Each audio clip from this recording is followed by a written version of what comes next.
नमस्कार दोस्तों, आज मैं आपको एक बंजारे ने अपनी पत्नी को सेठ के पास गिरवी क्यों रखा, एक कहानी सुनाती हूँ। बहुत समय पहले की बात है। एक बंजारा और उसकी पत्नी कमाने के लिए अपने राज्य से दूसरे राज्य में जा रही थी। जब वह दूसरे राज्य की सीमा में पहुंचे, तो उन्हें रास्ते में कुछ डाकू मिल गए और उन डाकुओं ने उस बंजारे और उसकी पत्नी के पास जो कुछ भी था वह सब लूट लिया और इस तरह बंजारा और उसकी पत्नी को डाकुओं ने भिखारी बना दिया। इसके बाद डाकुओं का गिरोह वहां से चला गया, लेकिन बंजारा और उसकी पत्नी लूटने के बाद चिंता में पड़ गए और सोचने लगे कि आगे क्या किया जाए। एक अनजान शहर में दोनों का बुरा हाल हो गया, क्योंकि अनजान शहर में पैसा ही सब कुछ होता है। बंजारा अपनी पत्नी को लेकर अनजान शहर की तरफ बढ़ने लगा। उसे यह चिंता खाई जा रही थी कि अब मैं व्यापार कैसे करूं। वह इसी चिंता में चला ही जा रहा था कि उसे नगर के बाहर एक साधु की कुटिया दिखाई दी। वह बंजारा अपनी पत्नी को लेकर कुटिया की तरफ चल दिया। जब कुटिया के पास पहुंचा तो उसे वहां एक साधु मिले, जो अपने शिष्यों को शिक्षा दे रहे थे। साधु को देखकर बंजारा सोचने लगा कि क्यों न साधु को अपनी समस्या बताऊं। शायद यह मेरी समस्या का कुछ समाधान कर दे। ऐसा विचार करके वह साधु महात्मा के पास पहुंचा और बहुत ही विनम्र स्वर में उसने अपनी समस्या महात्मा जी को बताई और कहने लगा कि महाराज, डाकुओं ने हमारा सब कुछ लूट लिया है। अब व्यापार करने के लिए हमारे पास कुछ भी नहीं बचा है। यदि आप किसी तरह मेरी पत्नी को किसी सेठ के पास गिरवी रखवा कर मुझे कुछ पैसे दिलवा दे तो आपकी बड़ी कृपा होगी। जब साधु ने बंजारे की बात सुनी तो साधु को उस बंजारे पर दया आ गई। साधु ने अपने परिचित सेठ के बारे में बताया और बंजारे को उस सेठ के पास भेज दिया। बंजारा अपनी पत्नी को लेकर उस सेठ के पास पहुंच गया और सेठ से हाथ जोड़कर कहने लगा कि सेठ जी, मुझे कुछ पैसों की आवश्यकता है। मेरे पास गिरवी रखने के लिए और तो कुछ नहीं है, बस मेरी पत्नी है। आप मेरी पत्नी को गिरवी रख कर मुझे कुछ पैसे दे दीजिए। मैं उन पैसों से व्यापार करके जल्दी ही आपकी रकम ब्याज सहित वापस कर दूंगा और अपनी पत्नी को आपसे छुड़ा लूंगा। तब तक मेरी पत्नी आपके दिए हुए पैसों में आपके पास गिरवी रहेगी। सेठ ने जब बंजारे की बात सुनी तो वह पैसे देने के लिए तैयार हो गया और सेठ ने पैसों के बदले में बंजारे की पत्नी को अपने पास गिरवी रख लिया। बंजारा सेठ के पास अपनी पत्नी को गिरवी रखकर और सेठ से कर्ज लेकर व्यापार करने के लिए चला गया। बंजारे ने उन रुपयों से प्याज का व्यापार शुरू कर दिया। सस्ते दामों में किसानों से प्याज को खरीदता और दूसरे जरूरतमंद लोगों को महंगे दामों में बेच देता था। इस प्रकार बंजारे ने उन पैसों से बहुत ही कम समय में बहुत सारा धन अर्जित कर लिया। अब बंजारा सेठ के पास पहुंचकर कहने लगा कि सेठ जी, आप अपना हिसाब करके मुझसे रुपये ले लीजिए और मेरी पत्नी को मुझे वापस लौटा दो। यह सुनकर सेठ ने कहा, भाई क्या बताऊं, आज से 2 महीने पहले की बात है कि तुम्हारी पत्नी अचानक बीमार पड़ गई और बीमारी के कारण तुम्हारी पत्नी की मृत्यु हो गई। मैंने तुम्हारी पत्नी का बहुत इलाज करवाया, अच्छे से अच्छे वैद्य को दिखवाया, लेकिन फिर भी मैं तुम्हारी पत्नी को बचा नहीं सका। बंजारे ने जब यह बात सुनी तो वह बहुत दुखी हो गया। फिर थोड़ा धीरज बांधकर सेठ से बोला, सेठ जी, जो होना था वह हो चुका है। शायद मेरे नसीब में ही ऐसा लिखा हुआ था। वह मेरे साथ रहती तब भी आयु पूरी होने पर उसे मरना ही पड़ता। होनी को कौन टाल सकता है। फिर भी आप अपने पैसे मुझसे ले लीजिए। ताकि मुझे इस बात का संतोष हो जाए कि मैंने अपना कर्ज चुका दिया है और अपनी पत्नी को गिरवी रखने के कलंक से खुद को बचा लिया। बंजारे की यह बात सुनकर सेठ बोला, नहीं भाई, अब मैं तुमसे पैसे कैसे ले सकता हूँ जब मैं तुम्हारी अमानत ही तुम्हें नहीं लौटा सकता, तो अपना कर्ज वापस लेने का मुझे कोई हक नहीं है। बंजारे ने बार बार सेठ से अपना कर्ज वापस लेने का आग्रह किया, परंतु सेठ नहीं माना। फिर उदास भाव से बंजारा वहां से निकला तो रास्ते में फिर उसी स्थान पर पहुंच गया जहां पर उन्हें साधु महात्मा पहली बार मिले थे। हमेशा की तरह साधु महात्मा चबूतरे पर बैठे हुए अपने शिष्यों को शिक्षा दे रहे थे। बंजारा भी मन की शांति के लिए वहीं जाकर बैठ गया और साधु महात्मा के प्रवचन सुनने लगा। साधु महात्मा ने जब बंजारे को देखा तो उसे तुरंत पहचान लिया और उसका हालचाल पूछने लगी। बंजारे ने पूरा घटनाक्रम संत महात्मा को बता दिया। महात्मा एक सिद्ध पुरुष थे। बंजारे की यह बात सुनकर साधु महात्मा ने कहा कि भाई, उस सेठ ने तेरे साथ धोखा किया है। तेरी पत्नी निश्चित रूप से ही जीवित है। तेरी पत्नी को उसने अपने घर में छुपा लिया है। अब ऐसा करो, तुम यहाँ के राजा के पास चले जाओ और राजा के दरबार में जाकर प्रार्थना करना कि राजा साहब, मेरी पत्नी को सेठ से दिलवा दो, क्योंकि इस नगर का राजा बहुत ही बुद्धिमान व्यक्ति है। वह निश्चित ही तुम्हारी पत्नी को उस सेठ से दिलवा देगा। अब दरबार में ही तुम्हारा फैसला होगा। साधु महात्मा की बात मानकर बंजारा राजा के दरबार में पहुंच गया और राजा के दरबार में पहुंचकर राजा से गुहार लगाने लगा कि महाराज, मेरी पत्नी को सेठ से मुझे दिलवा दीजिए। राजा ने सेठ को बुलाया और पूछा कि क्या यह बात सच है कि बंजारा कुछ रुपए के बदले में अपनी पत्नी को तुम्हारे पास गिरवी रख कर गया था? सेठ ने स्वीकार करते हुए कहा, हाँ राजन, बंजारे की यह बात बिल्कुल सच है। राजा ने फिर कहा कि तुम इसकी पत्नी को लौटा क्यों नहीं रहे हो? राजा की यह बात सुनकर सेठ बोला, कैसे लौटाऊं महाराज? मैंने इस बंजारे को बता तो दिया था कि आज से 2 महीने पहले इसकी पत्नी की मृत्यु हो चुकी है।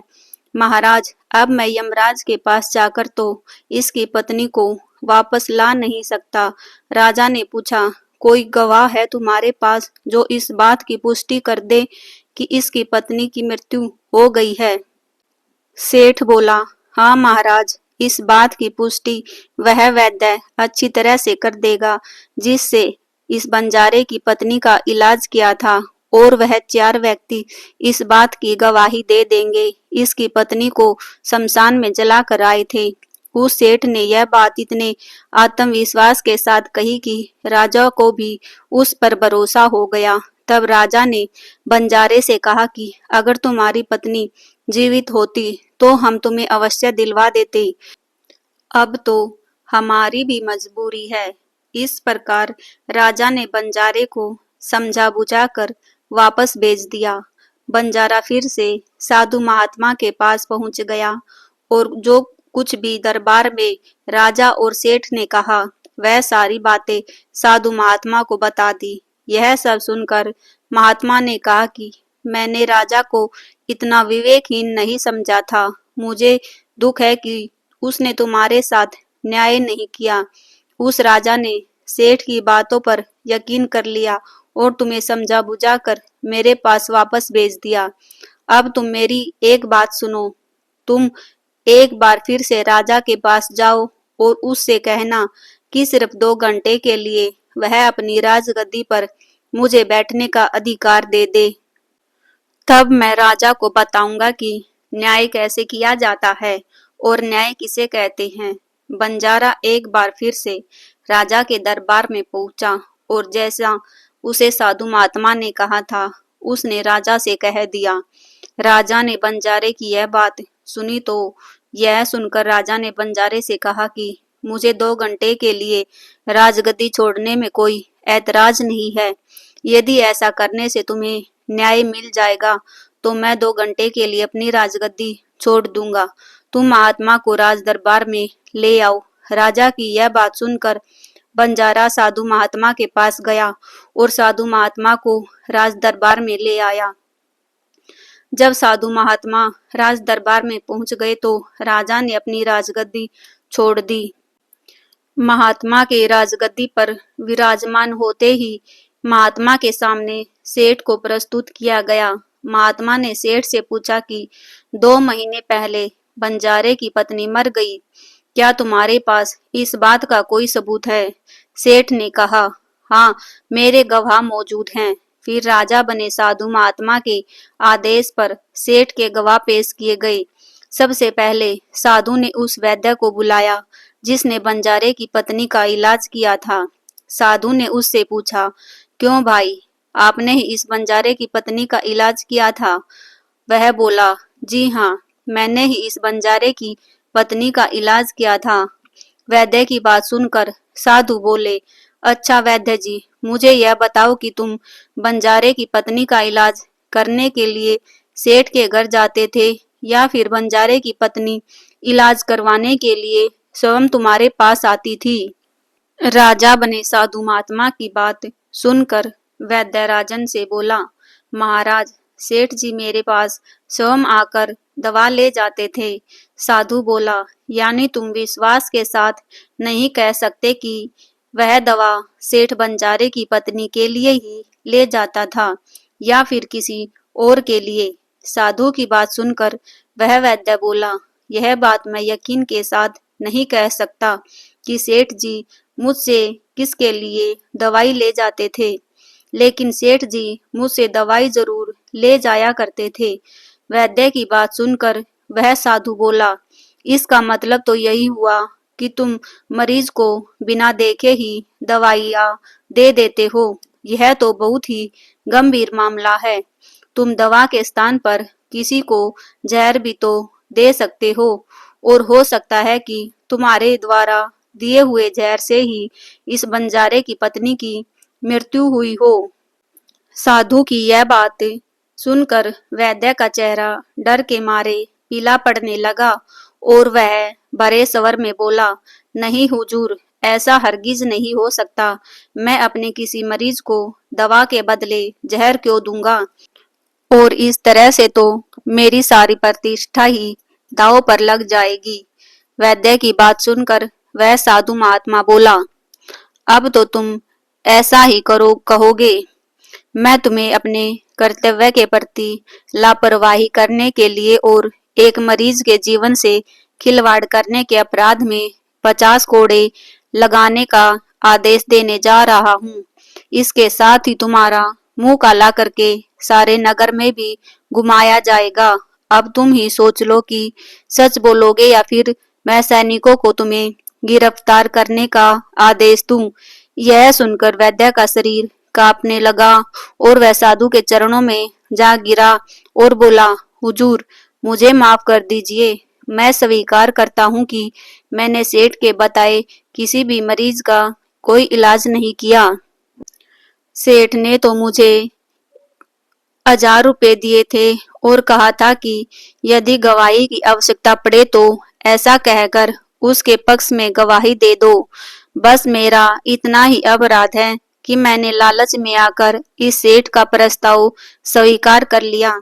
राजा बने साधु महात्मा ने कहा कि कुछ भी हो, आपने अपराध तो किया ही है, इसलिए मैं तुम्हें झूठी गवाही के इल्जाम में 10 कोड़े लगाने का आदेश देता हूँ।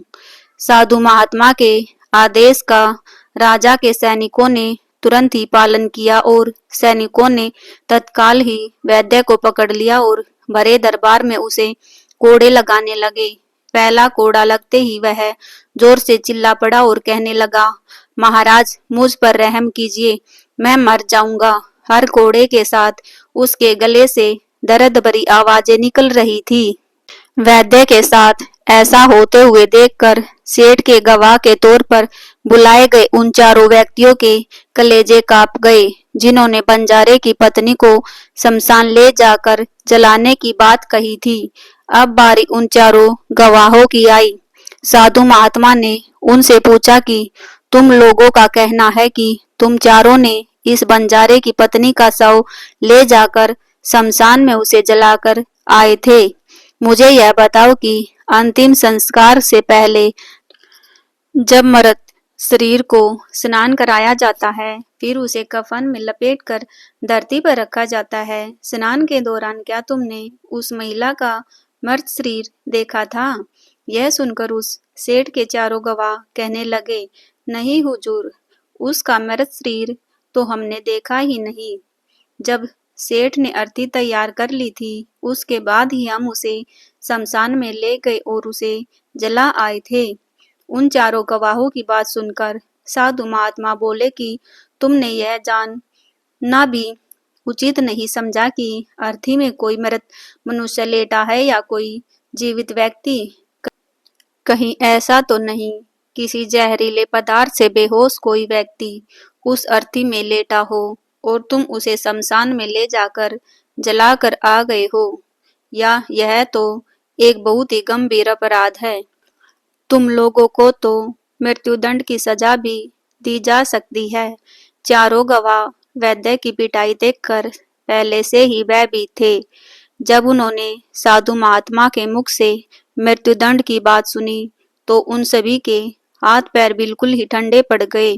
जैसे ही साधु महात्मा ने सेठ की तरफ देखा तो सेठ का चेहरा घबरा कर डर की वजह से काला पड़ गया। साधु ने सेठ से कहा, सेठ जी, तुम्हारे पांचों गवाहों की तो पहले ही हवा निकल गई है। अब तुम बताओ कि किसी की इच्छा के विपरीत किसी की पत्नी को जबरदस्ती घर में रखने के अपराध में तुम कौन सी सजा पाना पसंद करोगे? साधु महात्मा की बात सुनकर सेठ का चेहरा एकदम से सफेद पड़ गया। उसके मुंह से कोई शब्द बाहर नहीं निकला। साधु बने राजा ने कहा कि इससे पहले कि मैं तुम्हें 10 साल की कठोर कारावास की सजा दे दूं, अभी भी समय है। तुम इस बंजारे की पत्नी को दरबार में हाजिर करो। राजा के डर से सेठ ने तुरंत अपने सेवकों को घर भेजकर बंजारे की पत्नी को दरबार में प्रस्तुत कर दिया। साधु ने बंजारे को उसकी पत्नी सौंप दी और सेठ को षड्यंत्र और झूठी गवाही देने के अपराध में 6 महीने के कैद की सजा सुना दी। उन चारों गवाहों को 100 कोड़े मारने की सजा दे दी, जिन्होंने बंजारे की पत्नी का शव शमशान में ले जाने की झूठी गवाही दी थी। यह देखकर राजा चकित रह गया और साधु के सामने हाथ जोड़कर बोला, महात्मा जी, आप धन्य हैं। आपने मुझे सिखा दिया कि न्याय कैसे किया जाता है। दोस्तों, आपको हमारी ये वीडियो कैसी लगी कमेंट बॉक्स में ज़रूर बताना। और अगर आप हमारे चैनल पर नए हैं तो हमारे चैनल को सब्सक्राइब जरूर करें और वीडियो को लाइव शेयर करना न भूलें। वीडियो में अंत तक बने रहने के लिए आपका धन्यवाद।